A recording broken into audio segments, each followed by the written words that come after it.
Today we'll get right into our presentation where we have Dunbar from the City of Eugene here to talk to us about upcoming projects and improvements in the Santa Clara area.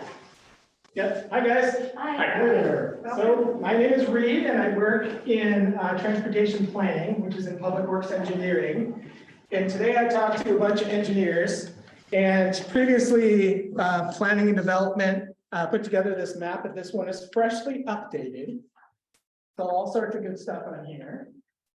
And I want to talk about a couple things that are upcoming, as well as what our current construction outlook looks like.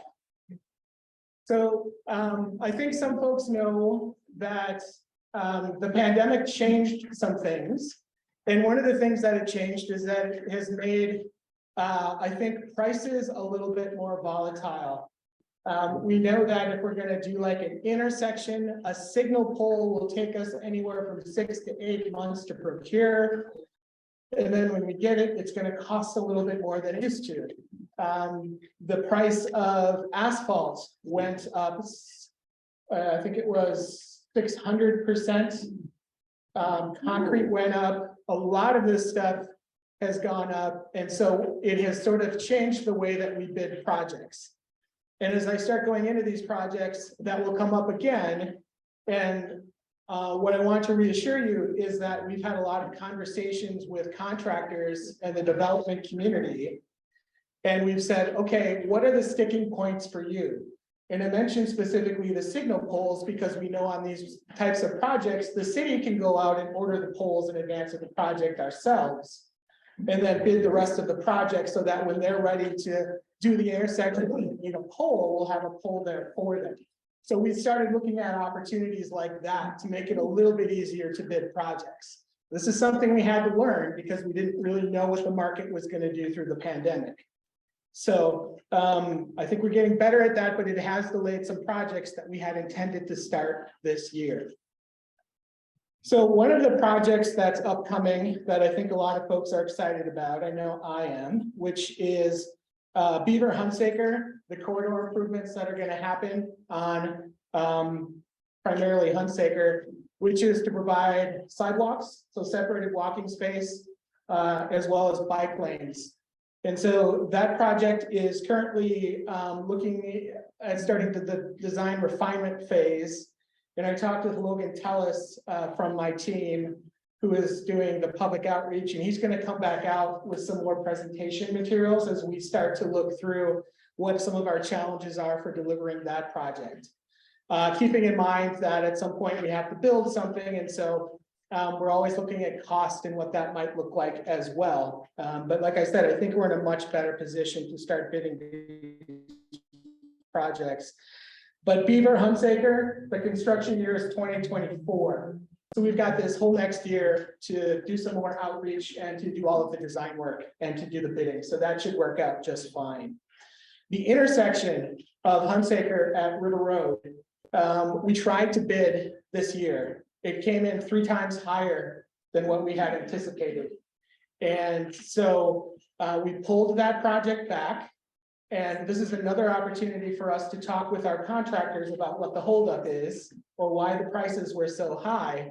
And signal poles is a big part of that, and subcontractors and knowing what their schedules look like. So we are trying to identify ways where we can order poles or we can subcontract people to do the striping so that the main contractor, the prime contractor, can go up there and start the work, and then we'll manage getting the poles and we'll manage getting the stripers out there. I think that's going to work a little bit smoother for everybody. Going to get the project done on schedule, and it's going to make it a little bit easier for the contractors to give us a price that they're certain about. Part of the volatility is in subcontractors and their labor, and whether or not they have enough labor to go out and do all the projects that they have to do. So we're going to take on some of that risk. And we've got some crews that know how to do striping, and so we're still evaluating whether or not those are components of projects that we can take on. And we're just going to figure it out, I think, over the next couple of years, what's going to work best for delivering projects into the future. But that intersection project at Beaver and River Road, I'm sorry, Hunsaker at River Road, is adding a westbound travel lane. This is the road just north of where Santa Clara Station is. And so it will join in with the sidewalks that are being added to Hunsaker. There will also be what's called a protected intersection installed. And so people traveling in the bike lanes will sort of go around and push a button and sort of use the crosswalk to get through, which is generally a safer way to handle intersections. And it's going to be the first one in our city. So that'll be our first protected intersection, and that one is coming soon. Let's see. So I've got one in the planning stages. I don't know if it's on there. Do we have the bridge?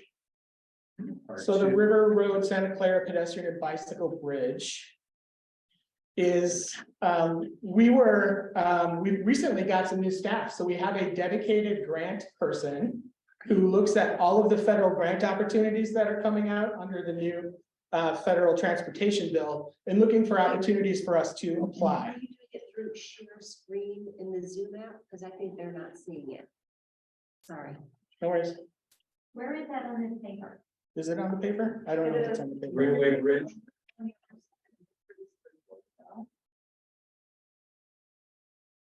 Thank you. Oh, there. And that bridge is a direct result of the River Road Santa Clara neighborhood planning process. And we talked about where things break down for folks who want to bike or walk places to get out of Santa Clara and to go down into the city. It's like, well, Beltline is sort of a problem. And so in the transportation system plan, we had envisioned that there could be a bridge added over Beltline somewhere west of River Road. And we started looking at what the options for doing something like that would be. We hired a bridge engineer to start looking at what the feasibility of that was. We're gonna rehire them actually to figure out like actually where it would land. And in the meantime, that new staff person has been looking at federal grant opportunities that would help us construct that bridge.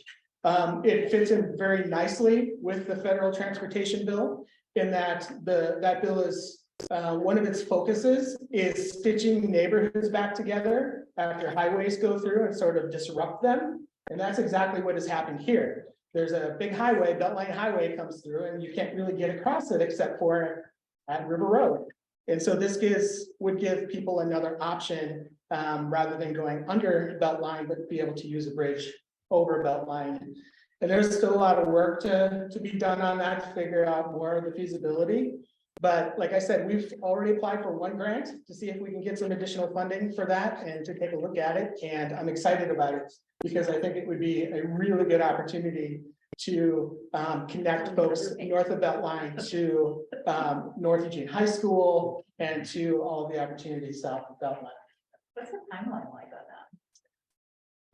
We'll have to see if the money starts coming in, and we'll also have to see the results of that engineering study from the bridge experts to let us know how much bridge we're talking about, and then how it's going to land. Because we need it to be at a grade that people in a wheelchair could get up in, and so that tends to extend things a little bit, and that's a lot of property. And there's not a lot of property on both sides where we could land something like that. So that's part of why we need some experts to come in and tell us what those possibilities are. Question there, Lynn? Yeah. How much traffic do you anticipate having bike consider pedestrian? It's hard to say on projects like this. This is really about connectivity and providing people options and safer options. And so we don't necessarily build bridges where we see people swimming across a river, for example.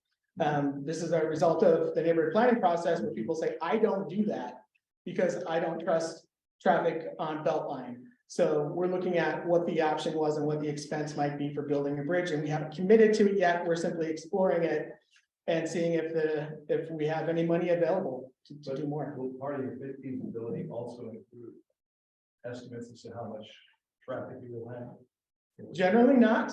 Is 100 enough? Is 1,000 enough? I mean, it's really about people who would take a trip who aren't doing that now using, walking or biking or rolling, and expanding that connectivity.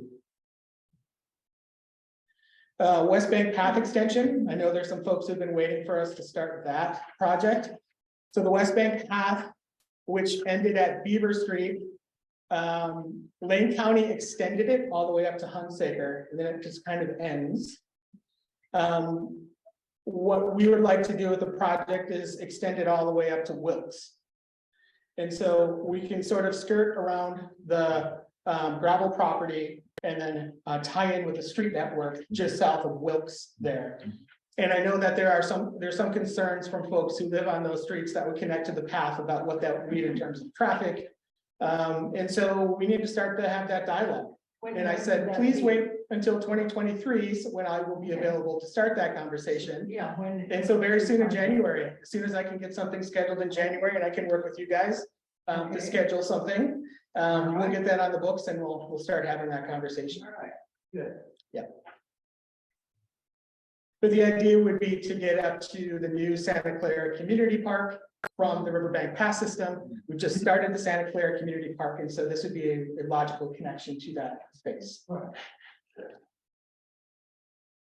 There's also a River Road paving project, just FYI, but it's south of the belt line. We're just going to replace a couple inches of the top pavement there. So that might cause some construction delays next summer, but that's not going to really change anything. It's just going to replace the pavement.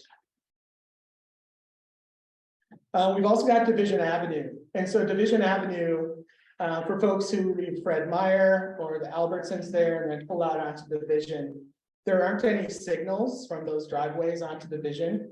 And it's got 5 lanes of traffic and some turn lanes. And so it's the site of a lot of crashes. And so we've looked at that, and we think that roundabouts is actually a really good solution for that corridor.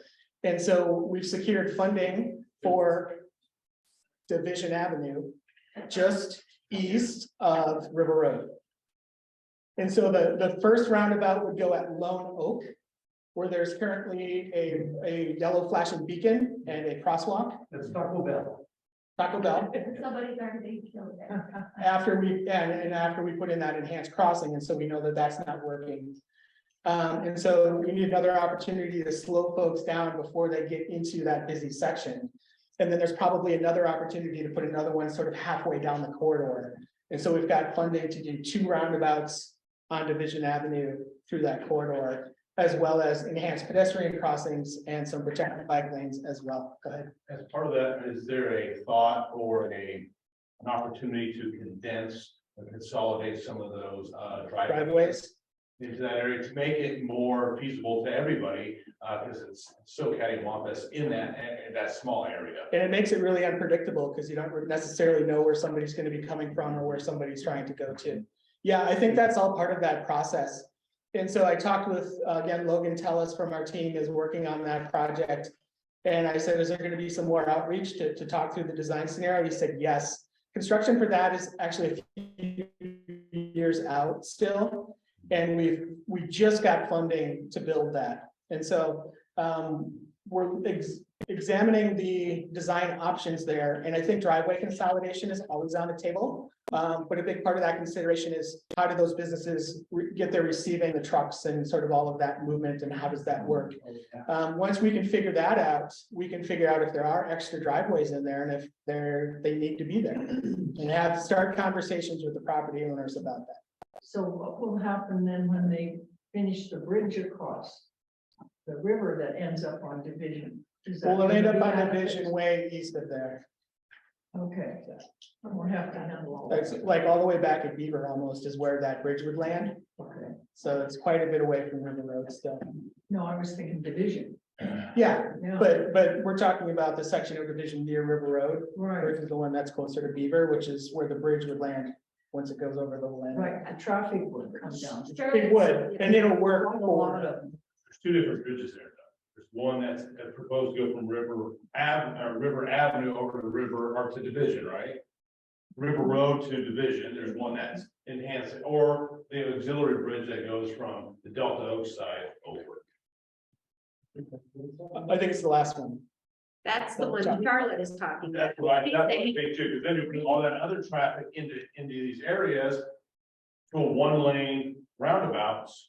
And so you're bringing all this other traffic, causing more congestion, those bottlenecks as something to think about as you're designing it. And modeling, I think modeling the traffic that goes through those single lane roundabouts is important too, but we've talked to a variety of experts that don't see that as a potential issue at all. You've had your hand up for a while. When you said another roundabout, are you talking east of Delono or are you talking about that other Fred Meyer? West of Lone Oak. So it'd be the other Fred Meyer. Yeah. Yeah, thank you. And then there's a Zoom question. Where do they want to put the second roundabout and why are traffic lights out of the question? Left turns out of Freddy's are crazy.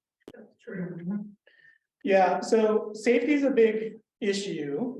And so one of the things that we're finding with traditional signals, and this isn't a new discovery, is that they only work if we have compliance with them. And a lot of what we hear in terms of issues on River Road has to do with people running stale yellows or fresh red lights and those sorts of issues. We would also have a lot of turning movements to do with in there. And we're also trying to slow traffic down and get everybody to move at a reasonable speed. We also want to improve pedestrian connectivity across Division Avenue. And so for all of those reasons, roundabouts are a better solution overall. And even though the upfront cost is rather high, the maintenance cost is very low. And so from a signal perspective, it's cheaper in the long run and the safety outcomes are potentially better in that we sort of design out the variability of people's decision-making because you have to drive very slow around a roundabout. So that's the route that we've selected to go through. But like I said, I think there's some modeling that we should do to make sure that we're addressing the potential for increased traffic flow on Division Avenue, especially in lieu of, or in light of there potentially being another bridge in that connection through there. As well as I mentioned, the trucks and the deliveries, which I think also need to be accounted for. My question, my understanding is if you have something as pervasive as these kinds of roundabouts, these kind of design, you have to include both police and fire departments, county and city in the design. Have they signed off on any of this, or when are we going to see from them their responses to any of this? Well, we've talked with fire and police as we were developing our new street design guidelines. And the message we get loud and clear from them is that they want better safety outcomes for the traveling public. And they have the same goals that we do. Right. And as long as they can go through there, then that's what they're after. So they signed off on This specific project, no. The idea of roundabouts, yes. We will have an internal stakeholder group to start with looking at through the designs once we get to the design process, and that's when they'll have a chance to look at it and comment on it. The reason I'm asking is because this kind of roundabout was proposed in Springfield. And I guess the response was that there's going to be some real serious problems from both fire and public safety agencies. And they stopped among those reasons, one of those reasons. So my question is, shouldn't these guys be signing it off immediately before any of this happens? We feel like we can work through those issues. The existing condition is that there's a bottleneck because there's cars blocking up all the intersections with the signals. So changing the signal doesn't really solve anything because you have to flush all the traffic out. Roundabouts keep that traffic moving. And so ostensibly it would be easier to deal with that traffic and easier for emergency services to go through. Okay. Plus, I believe the design for most roundabouts have mountable aprons that sort of makes them wider, but if an emergency vehicle needs to get through there, that they can do that. They can just mount the curb and then drive around. And so I haven't heard those concerns from fire, but we tested them on a variety of different techniques for calming traffic, and roundabouts is one of their preferences rather than things like speed humps, for example. Okay. Yes. I'd like to see that when it happens. What didn't I talk about? And I want this to be conversational, so if there are additional projects. Oh, I wanted to just mention too, that we recently bid a project that's going to be adding some sidewalk infill and some crossings, and one of the crossings we're going to do is at Irvington at Hyacinth. So that's going to get an enhanced crosswalk and an island. Is that one of the safe routes to schools projects? That one is not. This one is we got a grant from ODOT to do walking projects, and this is one of those projects. So not related to safe routes to school. There's a safe routes to school project on River Road We got some emergency funding after the fatality near the Echo Apartments. And so there will be another crossing, enhanced crossing there with a flashing light as part of a different project that we're doing. And that one should also be installed next year at Hatton Avenue. Yeah, and I wanted to ask about the bridge. I know I've talked to a number of people, including the surveyor, that said that one of the issues of that bridge that to North Eugene is that if you, the closer you get to River Road, the more expensive it is because of all of the development.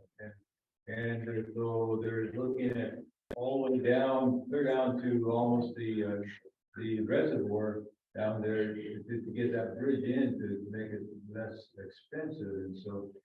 And so that's an issue that you're dealing with, right? Yes, I share that concern. This is why we're gonna get Dowell, the bridge experts out here and give us some more information about it. The feasibility analysis says, yes, we can build it. I assumed that engineers would say that. They did. And so now we're gonna go back and ask them, well, how are you gonna build it? And so that'll be the next study. Exactly makes up an enhanced pedestrian crossing? Is it more than just a stutter flash? Or, you know, when you're talking about enhanced pedestrian crossing across division, my personal experience as a bicyclist is that it would be like using the ones on River Road where you press the button and then you wait to see if that car's actually stopped, because more than half the time somebody's just zipping through. If they're not on the side of the street where they see the stutter flash, they're just like, you know, playing music and tuned out. And I know we've talked with your group in River Road too about River Road and the flashing yellow lights. Flashing yellow lights don't have any authority. They just say, hey, caution, there's something going on here. And so we also talked about potentially replacing those with pedestrian signals that would go green, yellow, red, so that people would understand what their role is at that crossing. And obviously there's a big price tag that comes with that, but it's something that we could turn over in time. Right now we use federal guidance on crosswalk and how much stuff we have to put out there based on the amount of traffic, the speed, how many pedestrians are using it, are they vulnerable populations such that it's like a safe routes to school route, all of those sorts of things. And right now, the rectangular rapid flashing beacon yellow is still an approved facility and a recommended facility for starting out with an enhanced crossing. When I say enhanced crossing, I mean more than just a striped crosswalk. Even if there's an island or curb extensions, that's been enhanced in some way, and then we can start adding signals. The other features of a standard crosswalk are the crosswalk markings. We also now do an advanced stop bar so that cars approaching the crosswalk know where they're supposed to stop. And that's really important on streets that have more than one lane, because one lane may stop and the other doesn't stop. And so that helps us with multiple threat, because it moves people far enough back that they should be able to see if there's somebody in the crosswalk or not. So we do the crosswalk striping, we do the advanced stop bar, we put a sign here that says stop here for pets. We put more pedestrian warning signs on it, and then we put an object marker sign on the island. And that's sort of the start of an enhanced crossing. And then we can come back in and start plugging in those lighting elements to really light it up, or we can raise the pedestrian crossing. If we're not getting good compliance there, usually near an intersection, we can raise the crossing as well. So there's a lot of tools that we can use. River Road is particularly challenging because it's an arterial street that carries a lot of traffic. And so like bumping things like emergency vehicles is not something that we should be doing there necessarily. So we rely on those lights and signage and striping. And if we need to change from the yellow flashing lights to more of a red light, then I think that's on the table.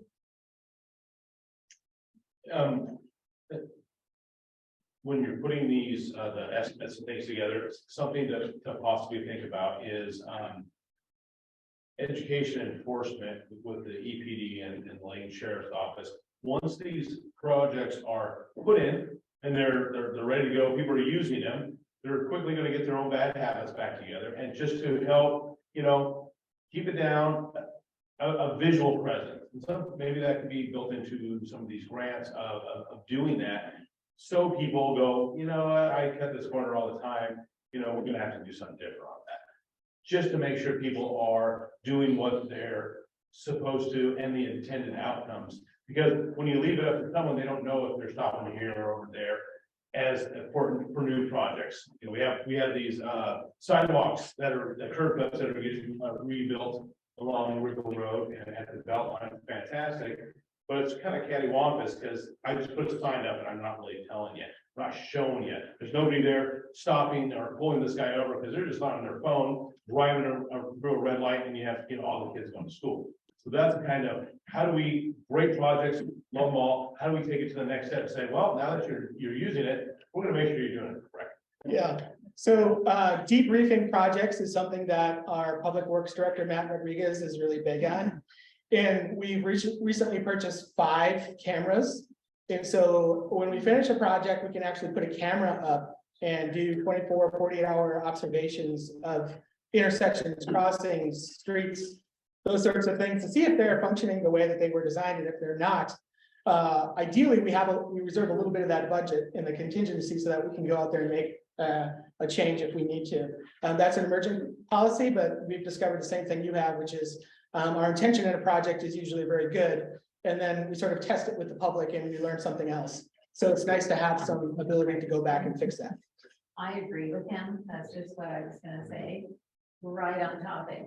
That's what we need. We need people to comply. Yeah. And we need cameras. We need cameras on River Road, on every light, that we need to curtail the traffic going too fast, etc. I came in late. I'm not in agreement with roundabouts at Fred Meyer. I don't like roundabouts. I think people get confused with them. Put a light there. There'll be upcoming conversations about that as well. I also believe, one more thing, is that, as I'm stating, I think that that Division Avenue, we need crosswalks that stop people. Yeah. The flashing lights, I see people all the time going through those, and those poor pedestrians, bike riders, etc., trying to get around. Dangerous. Put the light. Stop. Yeah, Okay. thanks. That's part of it. Yeah, I've spoken to a former, he just recently retired, Lane County Sheriff. And one of the biggest problems they have is funding. And they're not able to do the patrolling that they had been doing, you know, it's always been a battle. And I've noticed, since I live on River Road, the actual number of patrols, both from EPD, but also sheriffs, have been curtailed a great deal. I mean, if you want to enforce any laws or any kind of traffic laws, you know, giving out tickets and making sure that there's a presence is going to be far more important than cameras or any other thing. You need, in fact, a presence of law enforcement. And from my understanding, Lane County has been having real serious problems funding public safety. So, I mean, these are, you know, yeah, but unless we have, I mean, it could be easily solved in many cases tomorrow if we had enhanced patrols. Not necessarily. I could agree with you more. We need enforcement. It's really important to have enforcement. Right now, EPD's issue is we don't have enough officers. We've got lots of vacancies. We've got the funding to hire more officers. This is a good climate for police right now. Police are taking a beating in the social and in the media, and so not a lot of folks want that job. We've got a lot of vacancies. And so actually our problem is more staffing. We don't have the resource to go out there and do traffic patrol like we used to do. It's a big frustration today. Earlier, I had a meeting with all of the Safe Routes to School coordinators with Bethel and 4J, and we've exhausted our engineering expertise on some intersections that they're still having problems with. And at this point, all we can say is we need police out there. They need to ticket people if they're running red lights. That we don't have a solution for that. Well, yeah, but I'm specifically talking about the Lane County sheriffs. Lane County sheriffs have always been chronically a problem. It's not just new. This is not recent. This has I been mean, going. that's such a huge area. That's it. That's the whole. Yeah. And what they have to patrol, one cop, I mean, one sheriff, up to about 6, 7 years ago, there were three officers, Lane County officers on duty. One would patrol from the I-5 down to the ocean. The other guy would go from I-5 up to the mountains. And then they had a supervisor in office. And this has been going on for a long, long time. Yep. And so, you know, I mean, I understand that there's a problem now, but at least with the Lane County sheriffs, this has been a chronic issue. And it would be nice to be able to see if we can get the funding. We can get get And caught. so that's a conversation with your elected officials. I agree. Like, we've exhausted that E. You know, we do the engineering, we do the outreach, we do the education. We don't do the enforcement, and the enforcement is a really critical piece. To your point about cameras, in Oregon, we can't do speed cameras yet, but we can do red light cameras. And so Portland is testing that out. This is a conversation that'll probably go back to city council next year in 2023 and see if that's something that we want to pursue or not. In the past, the police chief was not on board with that. The new police chief Skinner, he is on board with that. And so it could be that we start rolling out some red light cameras, but Sorry, who's not on board, sorry. red light cameras. Right. But he is. Okay, now he's, I Yeah. still doing it. Now we are, yeah. I'm going back to Division Avenue project, and I think I did disagree with Natalie.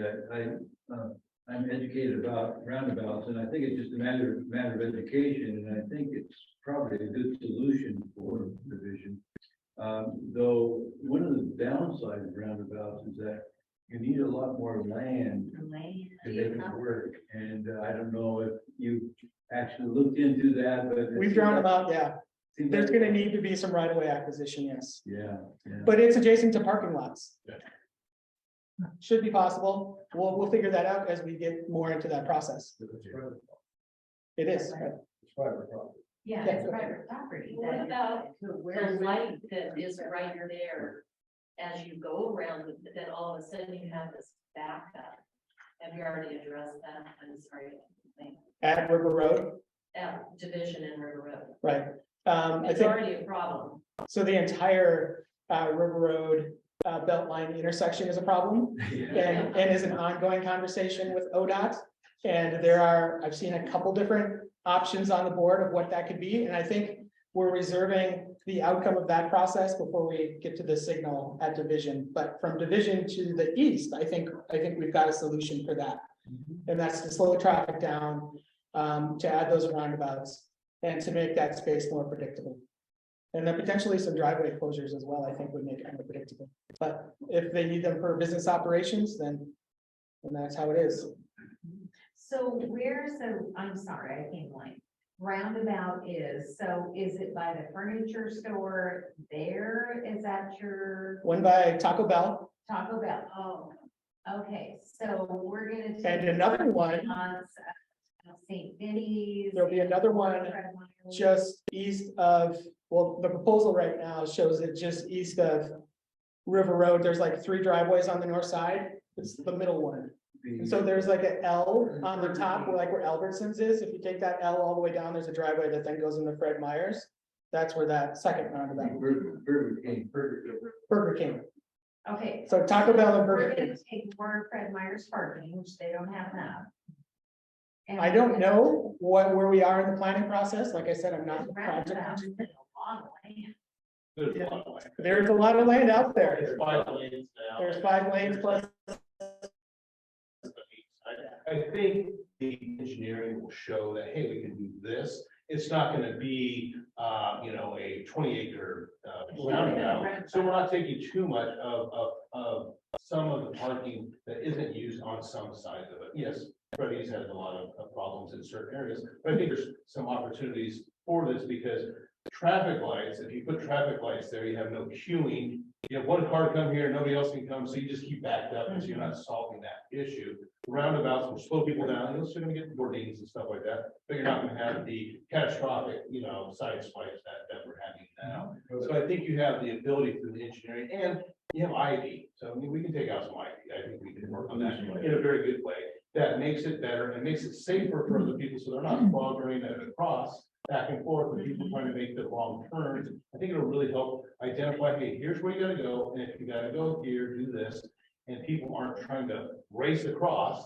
Right, which is so dangerous. Yeah, you take right, and you kind of go about that way. It takes some commitment from the driver to relearn that intersection that you've been doing all this time, to make it just a little bit better. And yeah, it's gonna be a little tough at times, but I think the cost of it and the safety warrants us to at least look at that and see how that's gonna work. And I think our neighbors there, the businesses will say, yeah, we'll work with you because it's gonna be in their best interest as well. You know, that's, I think a big assumption.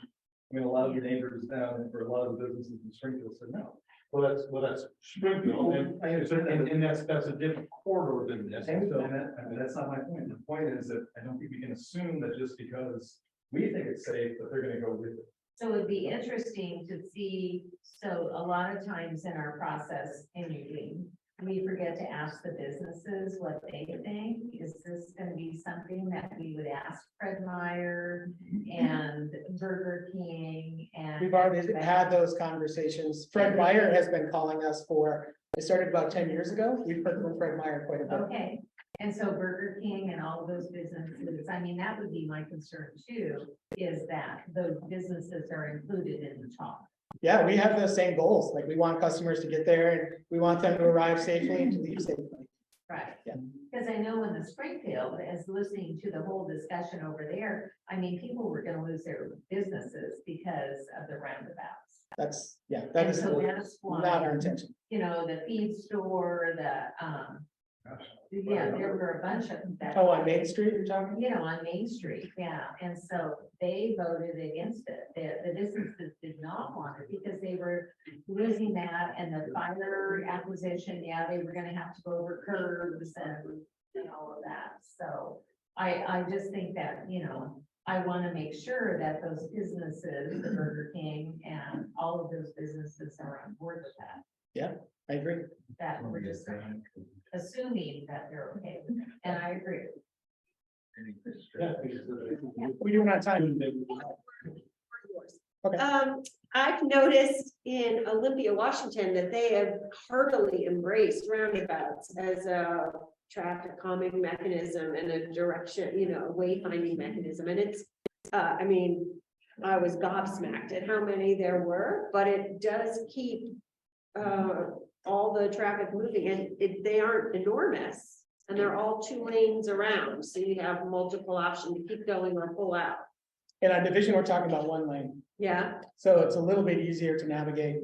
One of the approaches we've started to take, starting several years ago, as I mentioned, Matt Rodriguez is our public works director. Before that, he was city engineer. And before that, he was city traffic engineer.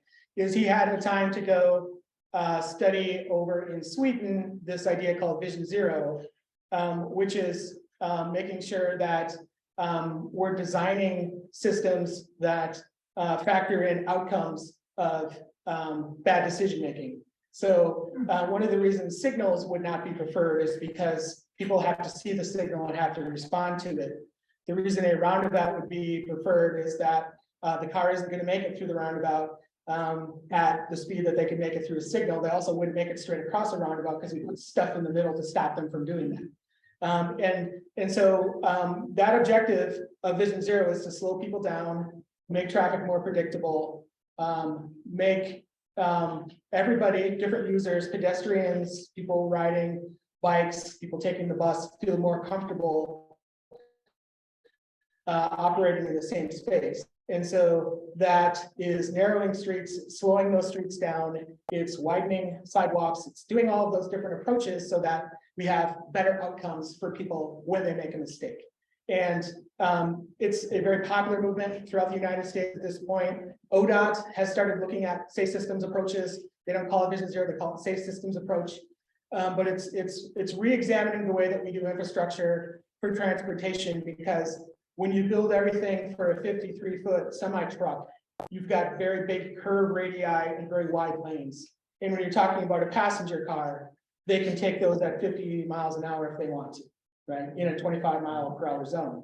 What we need to do is make sure that the majority of our users, which are those passenger cars, have infrastructure that is sized for them, and then determine where the big trucks need to be. And we've had those conversations with fire as well. And fire says, yes, most of our apparatus is too big.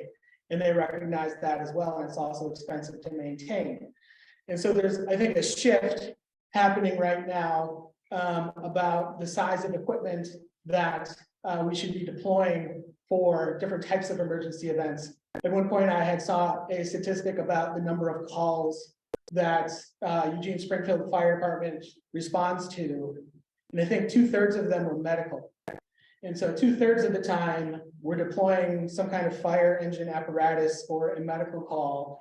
And I don't know what the percentage is because I never got a breakdown of traffic crashes, but that percentage is also high. And so we have the same goals that fire does. We don't want them to have to deploy as much as they are now because we want to build a safer system where potentially they don't have to respond as much. It helps them out, it helps us out, helps the traveling public, and it's just better policy.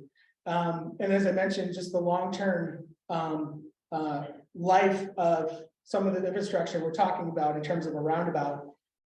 It's concrete, potentially some trees, maybe some public art. It's not a bunch of light bulbs and some conduit and some wiring and some poles that we can't get. We missed the beginning of the meeting, but we can't get traffic poles. And so it's a lot easier for us to maintain in the long run as well. So yeah, I mean, that's sort of what we're thinking from a transportation system perspective, and that is outlined in the transportation system plan. One thing I do want to mention to this group while I'm mentioning this transportation system plan is that a recent, the voter approved pavement bond measure, which for folks who are in the city of Eugene and voted for or against, it did pass. And so one of the stipulations of that funding, which is about $62 million to maintain streets, and about $15 million of that is carved out for walking, biking, and safety improvements. We have to go to the community and talk about the list of $15 million worth of walking, biking, and safety improvements. So I will be coming back out to you to talk about what your wish list is for walking, biking, and safety improvements. And we'll be doing that in 2023 because we have to go back out to council in November of 2023. And ideally what we do is we take that list and we update it and we slide that right into our transportation system plan. And so we have a very up-to-date transportation system plan with projects that we intend on doing over the next couple of years. So stay tuned for that. State Streets for All funding. We wrote a letter in support of that. For the River Road project. Oh, that was Trish. Did we get that? I don't know if we heard yet. I don't know. I will check. Okay. Yep. And so all those improvements, so they don't extend up as far as our neighborhood. They're south of that line, correct? So when does the funding and the project creep this far north? That's my question. Because we're happy to, you know, we want safety all along River Road, and yes, we want it down in River Road area neighborhoods, but we also desperately need it up here. Yeah, that's reasonable. I get that. I think we have to phase projects. And so the reason you would start south of Beltline is because there's a lot of service south of Beltline and it feeds directly into, you know, downtown LTD station. And then as you get closer to Santa Clara station, that's sort of phase 2. And I think LTD and the city of Eugene and even ODOT are sort of scared to death thinking about what we need to do at Beltline. And so there's that whole Beltline thing again, is we need to have more conversations with ODOT about what the possibilities are there to manage traffic and to make a frequent transit network functional. Because there's only so much space and we're using all of it right now. So what does that look like long term? And so that's another reason where in the next like 3-year period, we can say, okay, we're not changing anything north of that because we've got this very difficult problem right in the middle of it. Side question on that. Has the city, do we have an updated top 10, top 20, you know, dangerous streets in the city? And we identified, and I know unfortunately River Road's on it, yeah. we have 2 of them right in that little, you know, half-mile, and has anything changed? Have they gone up in ranking, or is everything staying about the same? So You're 6th and 9th. our Vision Zero plan identifies the high crash corridors and the high crash intersections. There are 28 high crash intersections. We recently got some funding for ODOT, so we're going to be able to hire a consultant to look at all of those intersections and give us some options for improving all of those. With the corridors, it's a little bit more nuanced because there are various land use types adjacent to them. The functional classification of those streets is also somewhat challenging.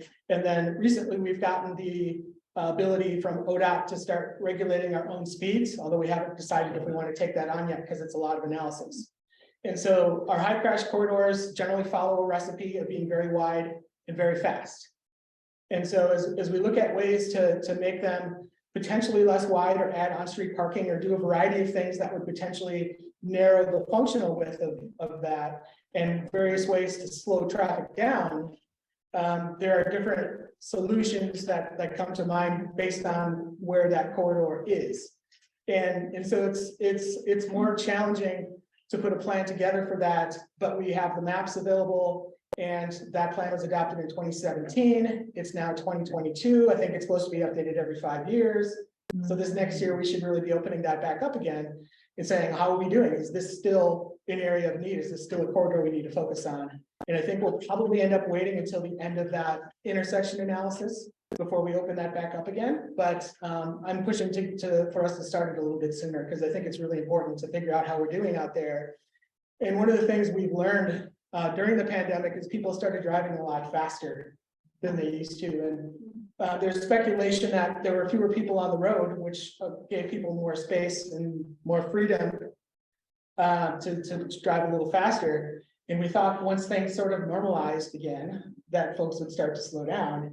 But that hasn't happened. People are still driving sort of that pandemic speed.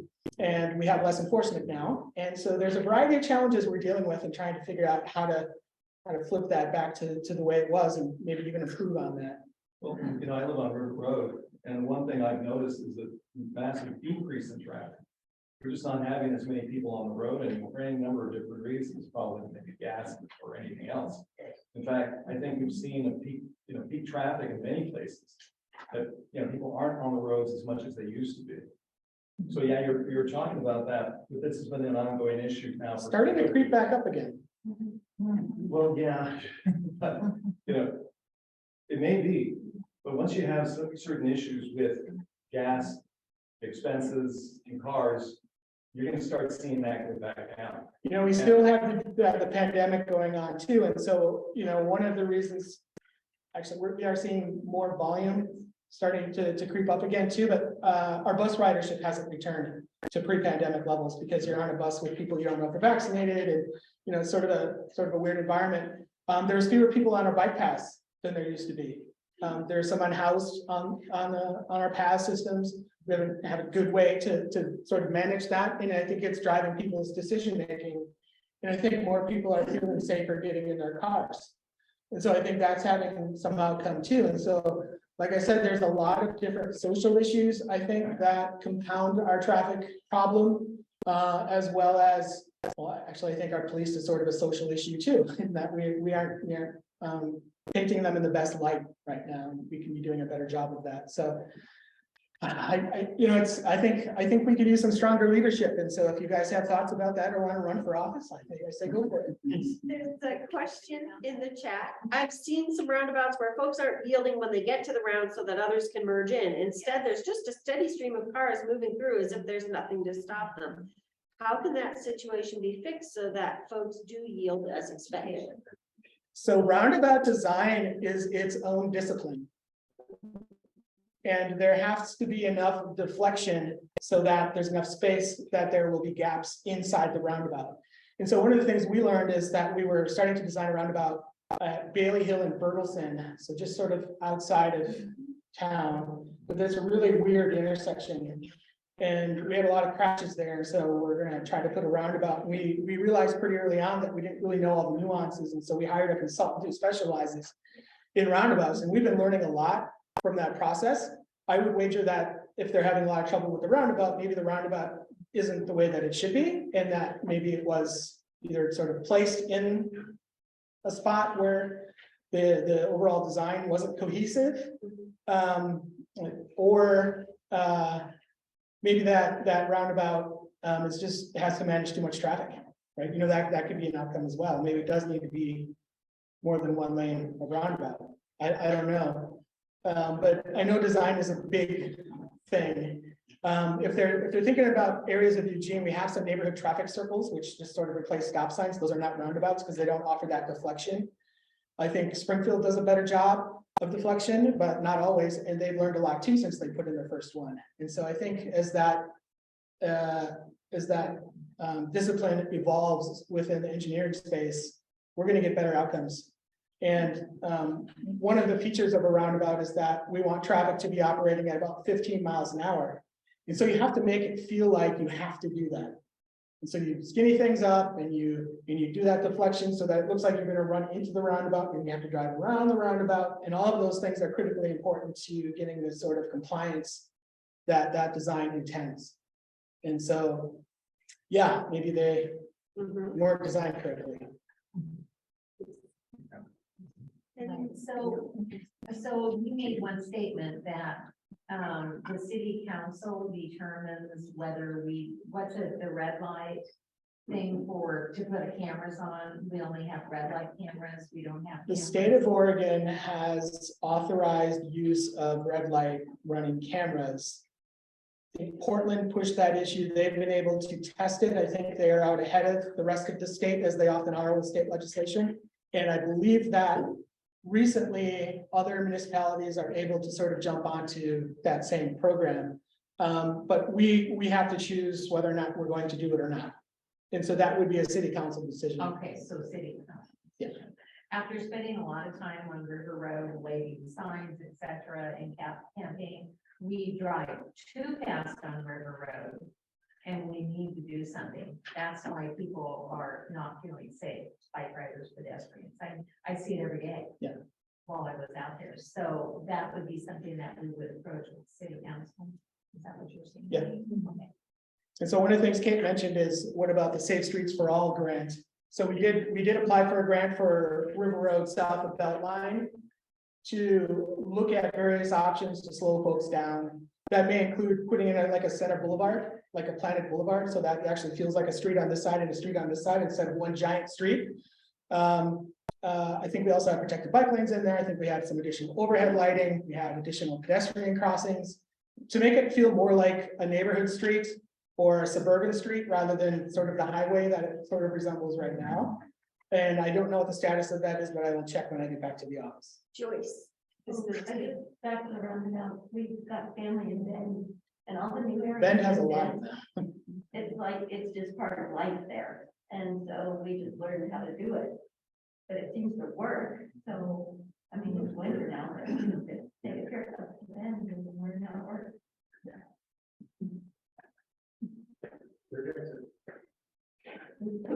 I have a question about the downsizing of like deploying smaller emergency vehicles. So what happens in a scenario like that when you need the big one, you know, when you need a fire truck? I think you have a big one on hand. Maybe that's not the one you deploy all the time. Right, but will it still fit through the existing roadways? So what the police chief told us is that we'll make it work because we have the same goals. We want to make the system safer. We run into this issue a lot downtown. We put a big transit station right in the middle of downtown and buses are really big. So as we try to make those streets more pedestrian friendly, because downtown is where people should be walking, it's making it more difficult and challenging for bus operators to actually turn into those narrow streets. And so what we've had to do is identify streets that work better for buses and streets that work better for pedestrians.